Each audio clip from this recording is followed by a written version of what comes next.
Olá, profissionais da contabilidade. Hoje falaremos sobre demonstrações contábeis no canal IFRS. Esse assunto é muito importante, levando em conta que é por meio das demonstrações que nós mostraremos ao mercado e aos usuários da contabilidade o patrimônio que a empresa gerou, os resultados, além do fluxo de caixa que a empresa atribuiu num período identificado. As demonstrações contábeis, elas também fazem parte do conjunto de novas normas da Norma Brasileira Técnica Geral número 1000, resolução número 1255 do Conselho Federal de Contabilidade. Dentre as 35 seções que nós temos na resolução 1255, nós abordaremos hoje a seção 2 até a seção 8, que são focadas nos demonstrativos contábeis e notas explicativas que também fazem parte do conjunto de demonstrações. Para iniciarmos o nosso bate-papo aqui sobre as demonstrações contábeis, é importante nós falarmos sobre o objetivo das demonstrações contábeis. Infelizmente, durante os anos, por conta de uma fiscalização muito forte, por conta de uma intensidade no foco fiscal, nós deixamos um pouco de lado a essência da contabilidade. Fazíamos balanços, fazíamos demonstrações de resultados, mas o nosso grande objetivo sempre foi obrigação acessória, apurações fiscais e acabamos perdendo um pouco a essência da contabilidade. Então, qual que é a essência? Quais são os principais objetivos de desenvolvermos demonstrações contábeis? Mostrar para o mercado como que o patrimônio da empresa se comportou, se houve uma evolução, se houve uma queda, mostrar como a empresa gerou resultados, inclusive resultados abrangentes, como nós veremos na sequência, e também mostrar como flutuou o caixa da empresa, se ela conseguiu agregar caixa ou se porventura ela teve aí uma perda, um decréscimo de caixa. Quando nós desenvolvemos as informações contábeis, as demonstrações, nós temos que lembrar que, além dos princípios já conhecidos pelos profissionais que foram atualizados, porém estão contemplados na Resolução 1282 do Conselho Federal, nós temos também pressupostos e informações qualitativas que são extremamente importantes para a condução das demonstrações contábeis. Quando nós falamos de princípios, já nos vem à mente competência, continuidade, entidade, entre outros princípios. Agora, e quando nós falamos de pressupostos, quando nós falamos de informações qualitativas, de características voltadas para essas novas normas contábeis? Aí nós temos aqui algumas extremamente interessantes, não abordaremos todas nesse momento, porém, imaginem compreensibilidade. A compreensibilidade é uma novidade muito interessante, principalmente no cenário contábil. Por quê? Muitas vezes nós desenvolvemos as informações contábeis sem termos total foco, sem termos total preocupação no usuário final daquela informação. Será que a informação depositada num demonstrativo ela está compreensível, ela é facilmente compreendida pelo leitor? Então essa é uma preocupação muito forte que existe aqui, que está ligada com a compreensibilidade. Além disso, vejam que outra informação que é muito importante, que é muito relevante, que é um pressuposto aqui para nós, é a confiabilidade. Então nós temos que partir do princípio que estamos coletando informações confiáveis, estamos processando essas informações, fazendo os lançamentos dessas informações de forma neutra, de forma totalmente idônea, para que nós consigamos oferecer aí para o mercado informações confiáveis. Para isso, é claro, nós não temos que ser conservadores, mas sim prudentes, principalmente nesse âmbito de julgamento. Quem já começou a vivenciar esse novo formato contábil percebeu que é diferente do que nós fazíamos até então. Estávamos voltados para regras e agora somos voltados para princípios, e os princípios nos dão uma margem de julgamento muito ampla. E nesse momento que nós temos que julgar, aí nós temos que fazer os julgamentos com bastante prudência, evitando assim que a nossa opinião ela seja influenciada por algum fato. Sendo neutro, sendo prudente, a gente consegue evitar esse ponto.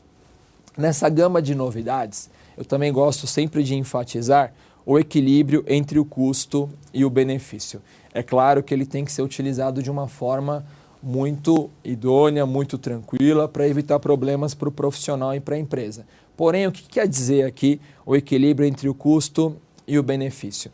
Imaginem que entre as 35 sessões que nós temos que adotar, que nós temos que praticar no dia a dia, nós temos 1 ou 2 fatos em alguma sessão que gerariam um custo e um esforço excessivo para serem praticados. Nesse caso, pela premissa do equilíbrio entre o custo e o benefício, nós poderíamos deixar de utilizá-lo.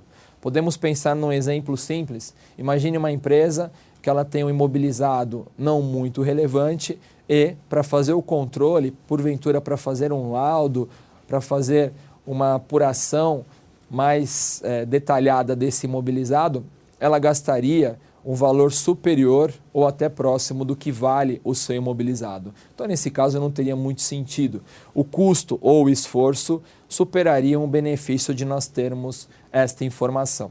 Então, é sempre importante, no momento que estivermos desenvolvendo e no momento que estivermos analisando as demonstrações contábeis, que nós sempre paremos aqui e analisemos as características qualitativas, sempre unidas, é claro, com os princípios fundamentais de contabilidade.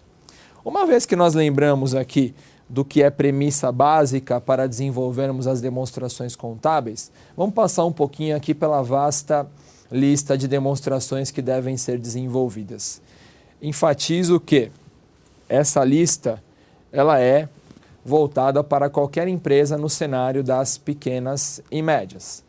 É possível que em breve nós tenhamos aqui alguma adequação somente para as empresas que faturam até 3 milhões e 600, que seriam as empresas de Simples Nacional.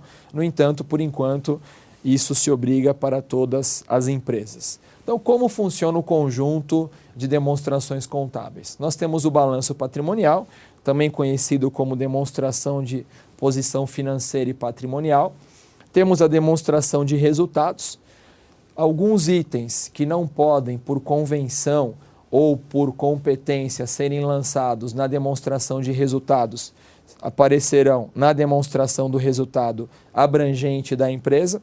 Além disso, as movimentações que a empresa tem no seu patrimônio, elas poderão aparecer na DMPL, que é a demonstração das mutações, ou DLPA, que é a demonstração dos lucros ou prejuízos acumulados. E um outro ponto extremamente importante, como que a empresa movimenta-se em termos financeiros. Nós conseguiremos perceber isso analisando a demonstração de fluxo de caixa que essa empresa desenvolve. Levando em conta que os demonstrativos trarão julgamentos, que os demonstrativos trarão uma série de informações, é ponto pacífico que, para tornarmos esses demonstrativos compreensíveis, teremos que adotar notas explicativas. Inclusive, mais à frente, daremos um pouco mais de detalhe da composição dessas notas. Agora que nós conhecemos o conjunto de demonstrações contábeis, vamos falar um pouquinho sobre cada uma. O balanço patrimonial, que já é aí um conhecido dos profissionais que desenvolvem contabilidade, o balanço ele tem como principal foco mostrar as movimentações patrimoniais da empresa.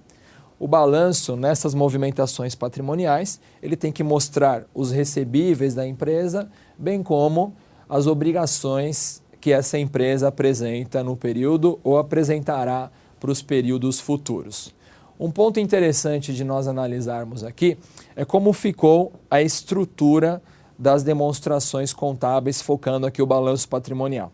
Então, nós tivemos uma mudança estrutural e, nessa mudança estrutural, nós passaremos a ter 2 grupos no ativo, o ativo circulante e o ativo não circulante. Lembrando que no modelo antigo nós tínhamos realizável a longo prazo também como um grupo. A partir de então, como é que funciona o ativo não circulante?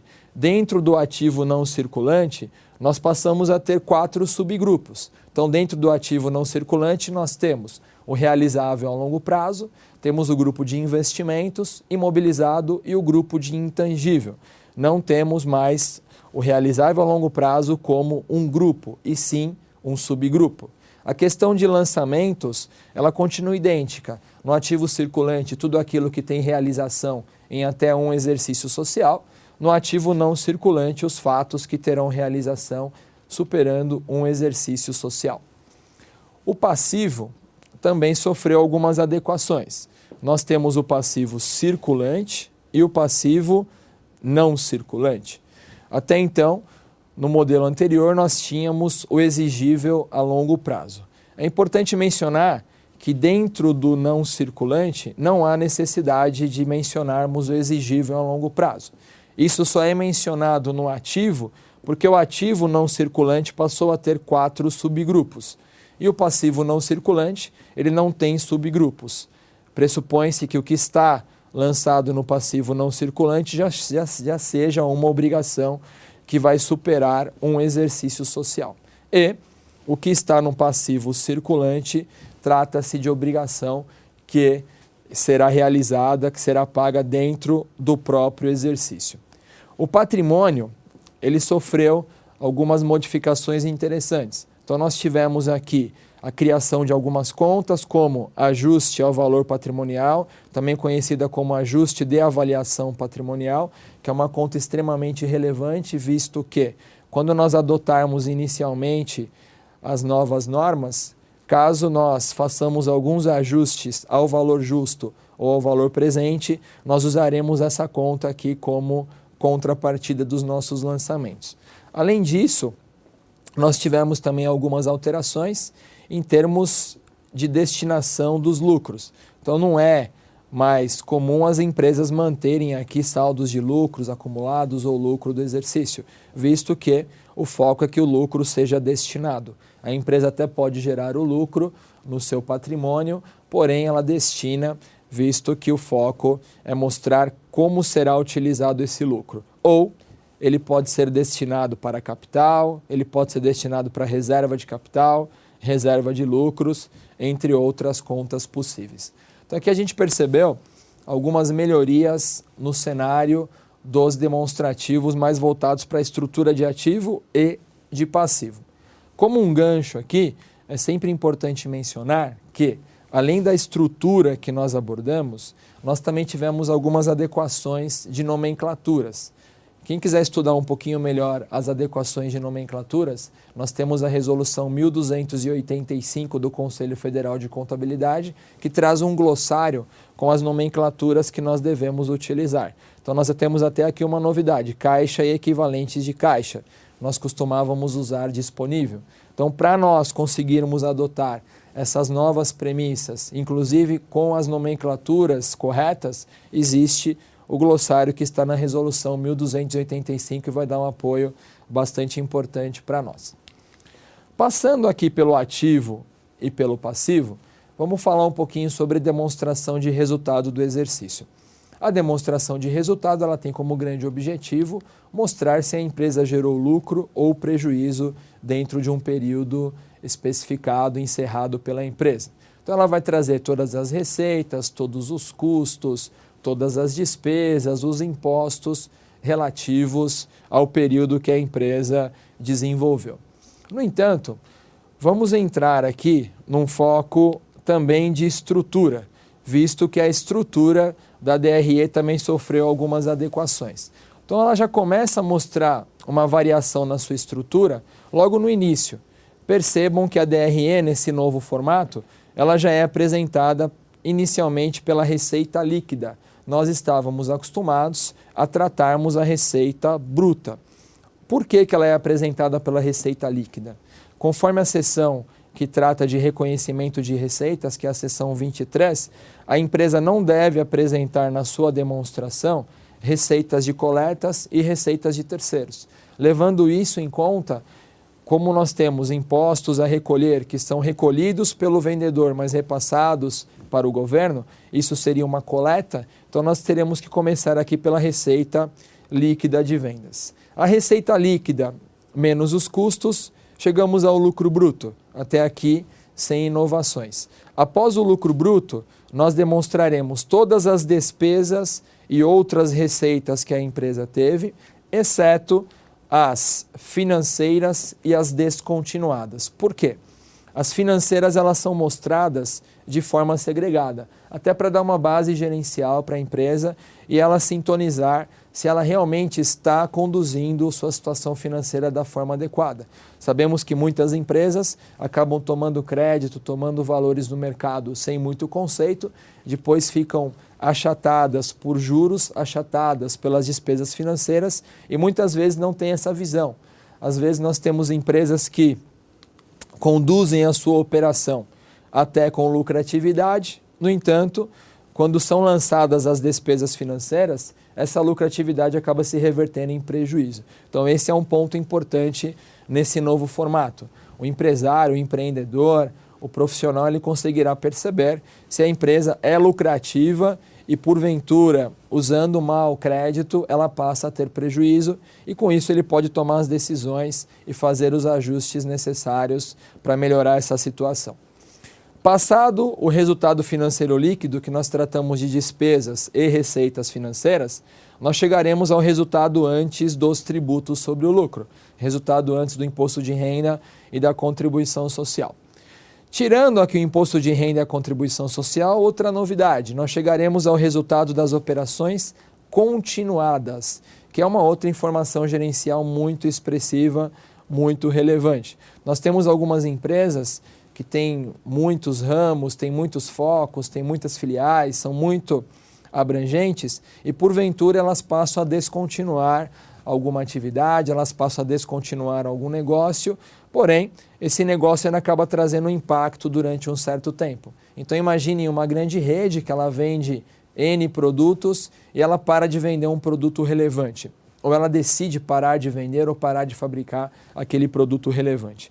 Não é a partir do momento que ela parou de fabricá-lo que ela já não vai ter mais nenhuma incidência do produto nos seus demonstrativos, visto que ela pode ter produtos em estoque, ela pode ter produtos em fabricação, mas o importante é o seguinte fato: a partir do momento que, por meio de uma ata, por meio de um documento, de uma reunião, de uma formalização, a empresa ela conclui que não desenvolverá mais aquele produto, não comercializará mais aquele produto, qualquer receita, despesa, custo ou imposto relativo ao produto não será demonstrado entre as operações continuadas, e sim num campo específico das operações descontinuadas. Então, muitas vezes a empresa ela pode ter um lucro das operações continuadas e um prejuízo das descontinuadas, ou até lucro ou prejuízo em ambas operações. É mais uma medida aqui gerencial que foca a tomada de decisão no momento de nós cedermos crédito ou fazermos algum planejamento, estudarmos a compra de uma empresa ou até estabelecermos planejamento estratégico para essa empresa. Além da DRE, existem alguns fatos que não ficarão muito claros e também não podem ser lançados na DRE por conta de regime de competência ou porque não são pertinentes conforme as novas regras contábeis. Aí surge a visão do DRA. Então, o que é o DRA? DRA é a demonstração do resultado abrangente. Aqueles fatos que nós não podemos lançar na DRE, porque eles não fazem parte da competência atual, porventura eles são de competências passadas, ou até já são perspectivas aí de competências futuras, e nós não poderemos, por esse fato, lançarmos na DRE, então nós lançaremos na demonstração de resultado abrangente. Mais uma vez, o foco é extremamente gerencial. Olhando a demonstração de resultados e visualizando o lucro ou prejuízo que a empresa gerou, nem sempre nós temos o lucro ou prejuízo abrangente. Nós temos o valor que contempla receitas, custos, impostos, despesas daquele período. No entanto, imaginem que uma empresa ela trouxe o seu imobilizado ao valor justo, ou que a empresa ela tem benefícios pós-emprego e que isso pode gerar para ela um ganho ou um prejuízo futuro. O ideal é que o empresário já saiba dessas informações no momento que o resultado está sendo fechado. Então nós temos até aqui um exemplo também que deixa bem claro que o DRA ele sempre parte da DRE. Então nós temos aqui a última linha da DRE como primeira linha da DRA e lançaremos no DRA aqueles fatos que já mostram variações presentes, passadas ou futuras de resultado da empresa, porém que não tem convenção, não tem técnica, não tem norma para serem lançados na demonstração de resultados. Então, o DRA também é um demonstrativo aí obrigatório para todas as empresas inseridas como pequenas e médias. Olhando um pouco para patrimônio, nós temos dois relatórios que mostram as flutuações, que mostram as movimentações do patrimônio da empresa. Muitos acreditam que ambos devem ser realizados. No entanto, ou realizaremos a DMPL ou realizaremos o DLPA. Não temos obrigação de realizar ambos. E como funciona isso? Muitas empresas, inclusive algumas pequenas, elas têm como meta simplesmente a geração de lucros e a distribuição desses lucros. Não ajustam seus imobilizados, não fazem aumentos de capital, simplesmente flutuam-se entre lucros e prejuízos. Nesse caso, a empresa não terá a obrigatoriedade de fazer a DMPL, demonstração das mutações do patrimônio líquido. Nesse caso, basta ela fazer o DLPA, porque o DLPA exatamente é focado para essas empresas que tiveram somente ajustes, somente flutuações em lucro e prejuízo. Já a DMPL é um pouco diferente.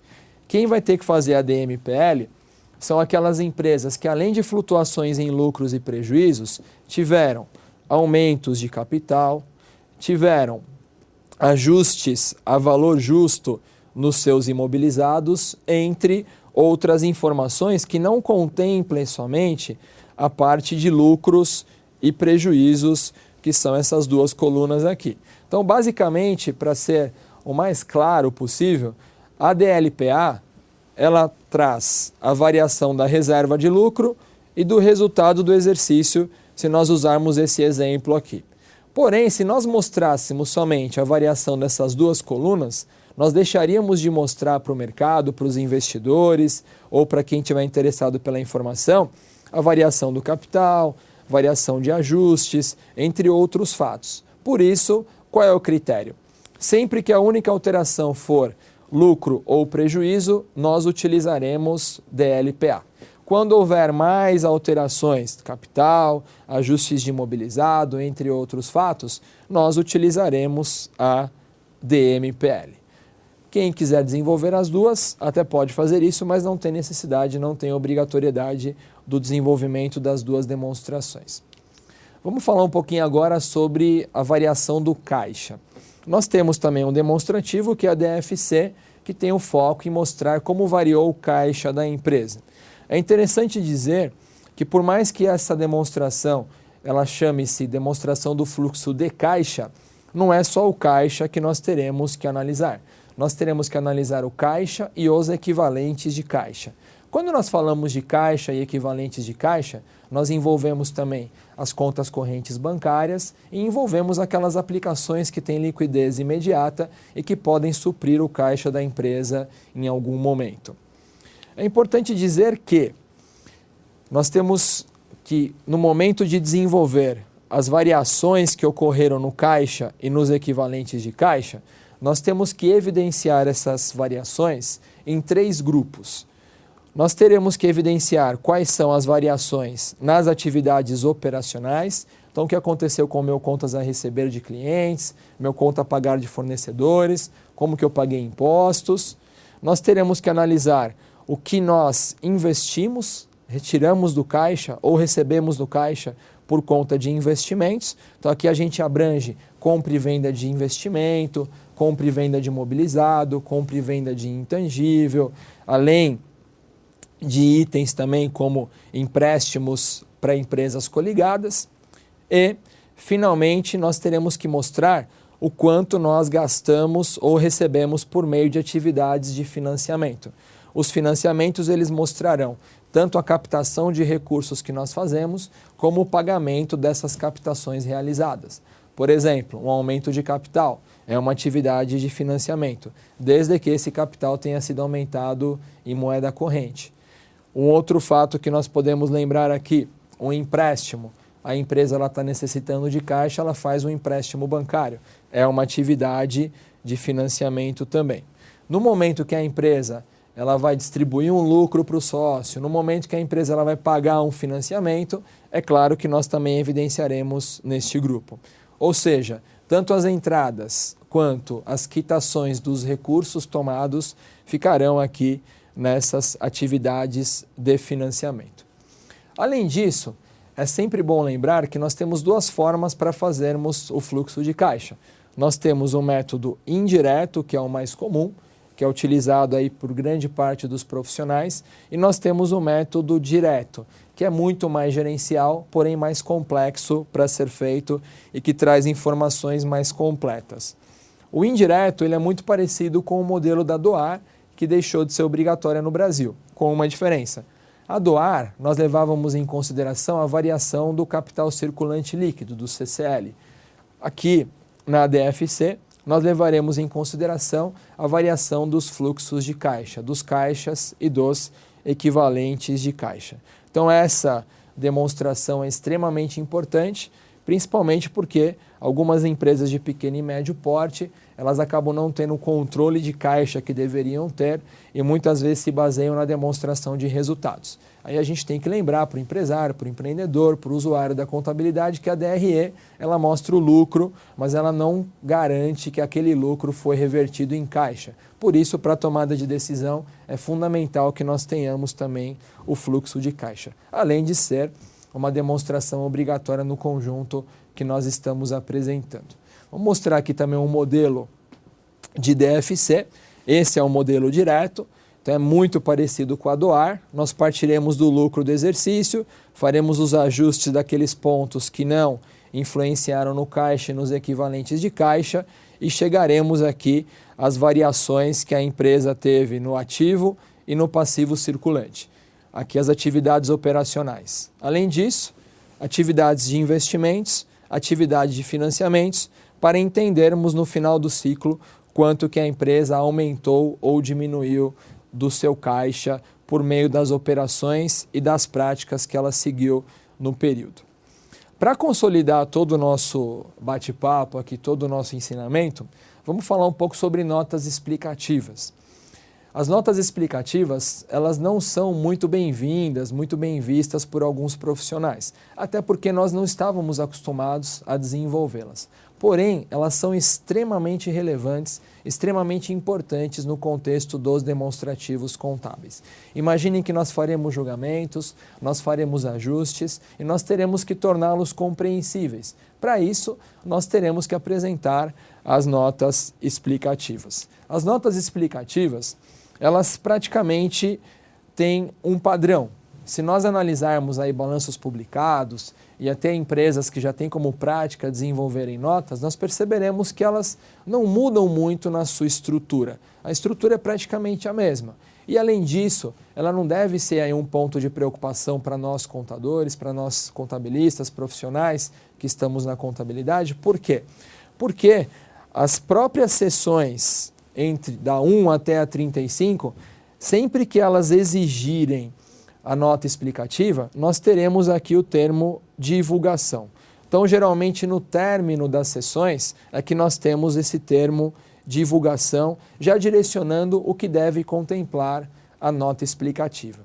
Porém, partindo da premissa que, basicamente, as notas elas têm sempre um mesmo padrão, vamos falar um pouquinho desse padrão. As notas, elas começam com um contexto operacional da empresa e muitas vezes também com uma apresentação da empresa, até com os resultados que a empresa gerou, com as metas que a empresa atingiu. Quando nós falamos aqui de contexto operacional, nós podemos falar de onde a empresa está situada, do ramo da empresa, dos principais produtos, entre outros pontos que forem julgados como expressivos ou relevantes. Passada a primeira nota, nós temos que fazer também uma nota mencionando as principais práticas que nós utilizamos. Nesta nota aqui de principais práticas, é sempre bom deixar claro que nós temos que trazer a declaração de conformidade. O que é a declaração de conformidade? É o selo, é a garantia que nós estamos praticando contabilidade já no novo formato, no formato das novas normas. Além disso, nós mostraremos aqui como depreciamos nossos imobilizados, como calculamos nossos estoques, entre outros itens. Mostraremos também fontes de estimativas ou incertezas que porventura aconteceram nos nossos demonstrativos. detalharemos as contas. Então, se eu apresentar a conta de uma forma mais sintética no meu demonstrativo, eu vou ter uma nota detalhando exatamente o que compõe. Então, vamos pensar num estoque. Eu tenho mercadoria, eu tenho matéria-prima, eu tenho material de consumo, entre outros itens que compõem esse estoque. Só um exemplo aqui de declaração de conformidade, que é extremamente importante. As demonstrações foram elaboradas de acordo com as práticas adotadas no Brasil, entre outros itens que nós podemos incluir. Então, contudo, nós percebemos aqui a importância das demonstrações contábeis e é sempre importante lembrar que elas devem ser feitas em sintonia para que mostrem o que nós buscamos, o que nós precisamos e o que o mercado precisa em termos de informações. Muito obrigado e até a próxima.